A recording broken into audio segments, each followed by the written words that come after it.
ওরে আল্লাহ, কি বিশাল আয়োজন রে বাবা। আসলাম চা খেতে, এসে দেখে এত বিশাল আয়োজন, মানে বলে না ভাগ্যে থাকলে ঠেকাই কে। আজকে যে সকালবেলা কার মুখ দেখে ঘুম থেকে উঠেছি। হ্যালো এভরিওয়ান, আসসালামু আলাইকুম। কেমন আছেন সবাই? আলহামদুলিল্লাহ আমরা ভালো আছি। তো দেখেন আজকে আপনাদেরকে কি শেয়ার করছি, আমি কোথায় আসলাম, কেন আসলাম এবং এসে কি কি খাচ্ছি, মজার মজার খাবার, সেগুলি আপনাদেরকে শেয়ার করছি। প্রথমে চলেন দেখি কি কি রান্না হয়েছে আমার জন্য। এখানে হচ্ছে চিকেন রোস্ট, ডিমের কুরমা। ডিমের কুরমাটা খুব লোভনীয় হয়েছে। তারপর হচ্ছে কাতল মাছের দু পেঁয়াজা, আর তার সঙ্গে আমার পছন্দের বরবটি ভর্তা, যা আমার খুব প্রিয়, আর লেবু মিক্সড সালাদ তো রয়েছে, যা ছাড়া খাওয়া জমে ওঠে না। তো চলেন দেখি আজকের এই আয়োজনের মূল কারণ কি। মানে স্মিতা আজকে বিউটি বাবি হচ্ছে স্মিতার তো টিচার, তো স্মিতা আজকে পড়তে আসতেছে। তখন হঠাৎ করে ওর বাবা স্মিতাকে বললো যে তোমার আন্টি মিসকে গিয়ে বলো যে আমি 5টায় আসবো চা খেতে। তো স্মিতা এসে বলছে, বলার সাথে সাথে এই ভাবি এত গুণবতী কন্যা, সে যেমন স্টুডেন্ট পড়াতে ভালোবাসে সেরকমই মানুষকে খাওয়াতেও ভালোবাসে। এত ব্যস্ততার মাঝে একদিকে সে স্টুডেন্ট পড়াচ্ছে, আরেকদিকে সে আমাদের খাওয়ার আয়োজন করেছে। অথচ স্পন্দনের বাবা আমরা পরামর্শ করে আসছি শুধু চা খাবো, কিছুক্ষণ আড্ডা দিব, চলে যাব। আর আমি যেখানে আছি সেখানে তো লুবনা আপা থাকবে, এটাই স্বাভাবিক। কাজে লুবনা আপাকেও বিউটি বাবি ফোন করেছে আসার জন্য, কাজে লুবনা আপাও আসছে। আমাদের কারোই বাচ্চারা আসেনি, তারা বাসায় আছে, পড়ালেখা নিয়ে ব্যস্ত। লুবনা আপা, সাব্বির ভাই, আমি আর স্পন্দনের আব্বু এসেছি। আমরা 3 ফ্রেন্ড ড্রয়িং রুমে আড্ডা দিচ্ছি, আর স্পন্দনের বাবা, সাব্বির ভাই, আরিফ ভাই, 3 জন আরিফ ভাইয়ের বেডরুমে আড্ডা দিচ্ছে।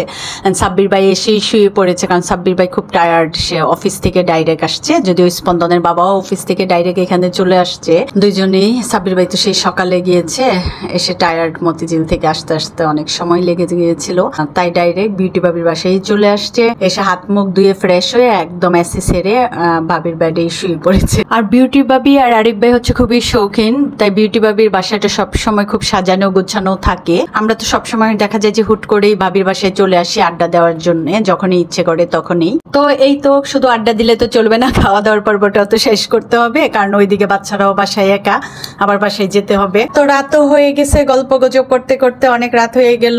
আসলে গল্পে বসলে কখন যে কয়টা বেজে যায় টেরই পাওয়া যায় না। তো খাওয়া দাওয়ার পর্ব শুরু হয়ে গেল, সবাই চলে আসলো, আর বিউটি বাবি এবং লুবনা আপা বেড়ে বেড়ে ওদেরকে খাওয়াচ্ছে, আর আমি তো রয়েছে আপনাদের জন্য ভিডিও করা নিয়ে ব্যস্ত। 3 বান্ধবীর আজকে সিস্টেমটা খুব ভালো হয়েছে, বিউটি রান্না করেছে, লুবনা বেড়ে খাওয়াচ্ছে, আর খুকি হচ্ছে ভিডিও করছে। আর আমাদের বর্তমান প্ল্যান হচ্ছে ওদেরকে খাবারটা দিয়ে ওরা খেতে থাকবে, এই ফাঁকে আমরা বিউটি বাবির রুফটপে যাব। বিউটি বাবির রুফটপে বিউটি বাবির সবজির বাগান রয়েছে, সেখান থেকে বেশ কিছু শাকসবজি নিব। তো এদেরকে খাবার দিয়ে আমরা চলে আসলাম বিউটি বাবির রুফটপে। দেখেন রুফটপটা পুরা ভরা তার বাগানে, মানে সে এত গুণবতী কন্যা, একদিকে সে টিচার, আরেকদিকে হচ্ছে গৃহিণী, আর এটাকে কি বলবো বলেন, ফার্মার। আর আমার চারপাশে এত গুণবতী কন্যাদেরকে দেখলে আমার মনে হয় যে আমি সবার মাঝে একজন বেগুন। বিউটি বাবির সম্পূর্ণ রূপটপটা সবজি প্লাস হচ্ছে বিভিন্ন ফ্রুটসের গাছে ভরপুর, খুবই ভালো লাগতেছে দেখে। এমন কোনো গাছ নেই যে তার এখানে নেই। সে কখন যে এই গাছগুলি পরিচর্যা করে, কারণ আমিও তো গার্ডেনিং করি, কাজে হচ্ছে গার্ডেনিং এর পিছনে অনেক সময় দিতে হয়। এত সময় সে কিভাবে বের করে, কি নেই তার গার্ডেনে, সেই পুদিনা পাতা থেকে শুরু করে একদম আনার, তারপরে ড্রাগন, সবকিছু রয়েছে, লাউ শাক আর পুঁই শাক। তো আমাদের উদ্দেশ্য হচ্ছে আমরা পুঁই শাক নিয়ে যাব, খুব তাজা তাজা পুঁই শাক, সারবিহীন। সেই জন্যই আসলে আমরা রুপটপে আসা। আর ভাবির প্রচুর পুঁই শাক হয়েছে, তো এখন বিউটি ভাবি পুঁই শাক কাটা শুরু করলো। আর এইদিকে দেখেন লুবনা আপা তার কাছ থেকে মানি প্লান্টের গাছ নিচ্ছে, নিজের হাতে তুলে নিয়ে যাচ্ছে, মনে হচ্ছে তার নিজেরই গাছ। প্রচুর পুঁই শাক হয়েছে। আর গার্ডেনটা আমি আপনাদেরকে হালকা পাতলা দেখিয়েছি, রাতের বেলা তো অন্ধকার, ভালোভাবে দেখাতে পারিনি। প্রচুর গাছ রয়েছে এখানে।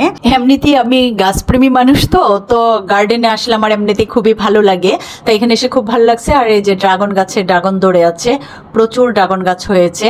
আর সবচেয়ে মজার ব্যাপার হচ্ছে এই যে, এটা কি চিনেন, এটা কি, এটা হচ্ছে চিরতা গাছ। আমি নিয়ে যাচ্ছি চিরতা গাছ, কারণ স্পন্দনের বাবা চিরতা খাইতো, রাতের বেলা চিরতা ভিজিয়ে রেখে সকালবেলা খায়, কারণ তার ডায়াবেটিস খুব হাই। তো এই তো আমরা গার্ডেন থেকে চলে আসছি, এবং গার্ডেন থেকে এসে দেখি এদের খাওয়া দাওয়া শেষ, ওরা বসে গল্প করছে রিল্যাক্সে। কাজে আমরা ওদেরকে দই সার্ভ করে দিয়ে আমরাও খেতে বসে গেলাম, কারণ রাত হয়ে গিয়েছে।